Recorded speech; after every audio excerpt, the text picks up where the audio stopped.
बेली छकालै एउटा सुइना देखेको थिएँ। सुदूरपश्चिम बनेको देश बनेको त्यो सपना पुरा गर्ने हो र त्यो पुरा गर्ने पार्टी राष्ट्रिय स्वतन्त्र पार्टी हो। खल्तीमा पैसा नभएको विपन्न गरिबले शिक्षा पाउनु पर्यो, त्यो हो हाम्रो एजेन्डा।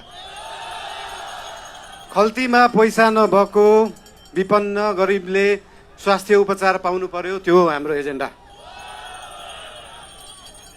2 वर्षमा बन्ने बाटो 20 वर्षमा पनि बन्दैन, 1.5 वर्षमा बन्नु पर्यो, त्यो हो हाम्रो एजेन्डा। रुखमा बाँधेर हुन्छ कि बाटोमा सुताएर हुन्छ कि खोरमा जाकेर हुन्छ, बाटो बन्नु पर्यो। यहाँ त बाटो बनाउनलाई यो भेगमा मेरो भोट छैन, यहाँको बाटो किन बनाउने, यो भेगमा मेरो भोट छैन किन बाटो बनाउने। राष्ट्रिय स्वतन्त्र पार्टी सरकारमा गयो भने काङ्ग्रेस हिँड्ने बाटो पनि बनाउँछ, एमाले हिँड्ने बाटो पनि बनाउँछ, माओवादी हिँड्ने बाटो पनि बनाउँछ, सबै नेपाली जनता हिँड्ने बाटो बनाउँछ।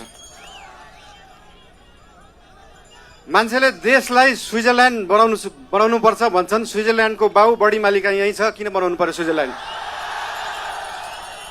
स्विजरल्यान्डको पराकाष्ठ रामारोसन यहीँ छ, किन बनाउनु पर्यो स्विजरल्यान्ड?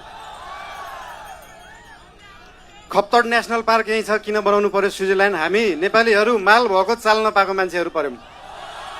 भएको चिज देखाउनै सकेका छैन, सुदूरपश्चिमलाई जोड्नै सकेका छैन। सुदूरपश्चिम त्यो दिन जोडिन्छ जुन दिन सुदूरपश्चिममा एकदम धेरै कलाकार हुँदो रहेछ। 8 लाख सब्सक्राइबर भएको, 1 मिलियन सब्सक्राइबर भएको, तर त्यो गीत काठमाडौँको चोकचोकमा बज्दैन। जुन दिन सुदूरपश्चिमको गीतहरू काठमाडौँको चोकचोकमा बज्छ अनि बल्ल जोडिन्छ सुदूरपश्चिम काठमाडौँसँग। सुरुमा त गीत बज्नु पर्यो, त्यसपछि आवाज बज्छ, त्यसपछि माग पुरा हुन्छ।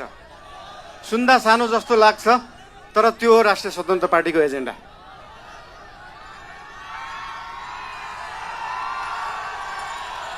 सुदूरपश्चिमलाई सुनजिक पश्चिम बनाउनु पर्यो, राष्ट्रिय स्वतन्त्र पार्टीको त्यो हो एजेन्डा। तपाईहरुलाई आज यहाँ आएर भेट्न पाइयो, धेरै खुसी लागेको छ। म धेरै बोल्ने मान्छे होइन। राष्ट्रिय स्वतन्त्र पार्टी तपाईहरुसँग यहाँ भोट माग्न आएको होइन, काम माग्न आएको हो। काम दिनुस् है। तपाईहरुले भोट दिनु भएन भने पनि राष्ट्रिय स्वतन्त्र पार्टीले सुदूरपश्चिम बनाउँछ।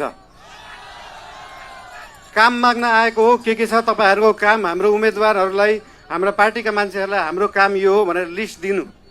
भोट नदिए पनि हुन्छ, बरु कामको लिस्ट दिनु, काम गरेर देखाउँछ राष्ट्रिय स्वतन्त्र पार्टीले।